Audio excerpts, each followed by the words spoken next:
వస్తుందంటే ఆ డబ్బు ఎవరిస్తామని చెప్పారు. ఇది పోలీస్ విచారణలో తేలాలి. అయితే అత్యంత బాధాకరం ఏంటంటే వచ్చిందయ్యా మన సాక్షి రాలేదా? సాక్షి కూడా వచ్చింటే బాగుండేది, వారు ప్రశ్నలు అడుగుంటే బాగుండేది. కానీ ఈ వీడియో పక్క అన్ని ఛానల్స్లో వస్తూ ఉంటే నేనెక్కడ ఒక్క మాట కూడా దీనికి కారణం ఎవరో అని నేను మాట్లాడకముందే గుమ్మడికాయల దొంగ ఎవరు అంటే భుజాలు తౌడుకున్నట్టు వైఎస్ఆర్ కాంగ్రెస్ పార్టీ మీడియా, రోత పత్రిక సాక్షి, రోత media Sakshi TV, YSR Congress party social media దీని మీద పెద్ద ఎత్తున దుర్మార్గంగా అభండాలు సృష్టిస్తూ కనీసం బాధితుడు అయినటువంటి నేను పలాని వాళ్ళు కారణం అని చెప్పకముందే వైఎస్ఆర్ కాంగ్రెస్ పార్టీ మీడియా గుమ్మడికాయల దొంగ ఎవరంటే భుజాలు దౌడుకున్నట్టు మీరెందుకయ్యా భుజాలు దౌడుకుంటున్నారు? ఆ వీడియో అబద్ధమా? వీడియో నిజమే కదా? వీడియో మాట్లాడిన మాటలు నిజమే కదా? మరి ఆ దిశగా పోలీసులు విచారించాలా? ఏ పార్టీ శాసనసభ్యుడైనా సగటు పౌరుడైనా న్యాయం చేయాలా అని అడగాల్సిన ఒక బాధ్యతాయుత వైఎస్ఆర్ కాంగ్రెస్ పార్టీ బాధ్యతాయుతం అంటే వాళ్ళు బాధ్యతలు ఎప్పుడో మర్చిపోయారు. బాధ్యతలు మర్చి అసెంబ్లీ కూడా రాకుండా తప్పించుకొని తిరుగుతున్నారంటే వాళ్ళకేం బాధ్యత ఉంటుంది? యథావిధిగా మీడియాలో, సాక్షి మీడియాలో, సాక్షి సోషల్ మీడియాలో వార్తలు.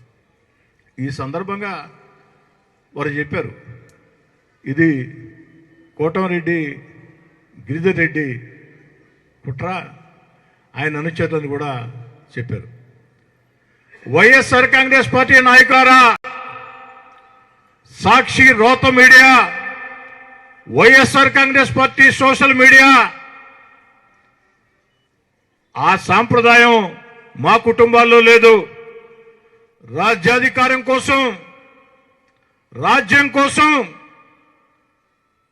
సొంత ఇంట్లో కుటుంబ సభ్యుల్ని చంపించే సాంప్రదాయం మీ డిఎన్ఏలో ఉంది, కానీ మా కుటుంబంలో అది లేదు.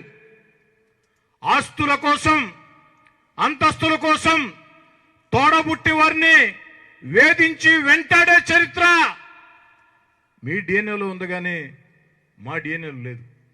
దాన్ని కాస్త వైఎస్ఆర్ కాంగ్రెస్ పార్టీ నాయకులు తెలుసుకుంటే బాగుంటుంది.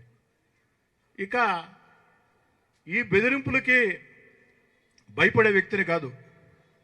ఎందుకంటే విఆర్ఐ స్కూల్లో విద్యార్థిగానే ప్రజా ఉద్యమాల్లో పోలీస్ స్టేషన్లు చూసి ఉన్నా, పోరాటాలు చూసి ఉన్నా, విఆర్ కళాశాల విద్యార్థి సంఘ అధ్యక్షుడిగా విద్యార్థుల మీద ఆనాడు నెల్లూరు నగరంలో రౌడీజం చేస్తుంటే విద్యార్థి నేతగా ఆ రౌడీలని తరిమి ఉరికిచ్చి పోరాడిన చరిత్ర నాది.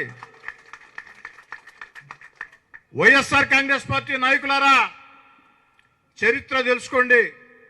అయినా నా చరిత్ర మీకు బాగానే తెలుసు, మీతో చాలా కాలం కలిసి పనిచేశాను కాబట్టి. రౌడీలకి, గూండాలకి భయపడే తత్వం నాది కాదు. ఇలాంటి బెదిరింపుల్ని జీవితంలో చాలా చూసి ఉన్నా. ఆఖరికి 25 ఏళ్ళు రాజ్యాధికారం నాదే అని వైఎస్ జగన్మోహన్ రెడ్డి గారు, వారి మీడియా, వారి అనుచరులు పదే మాట్లాడుతున్న రోజుల్లో సర్వశక్తివంతుణ్ణి, నన్ను ధిక్కరిస్తే అణిచివేస్తా అని గేంకరించిన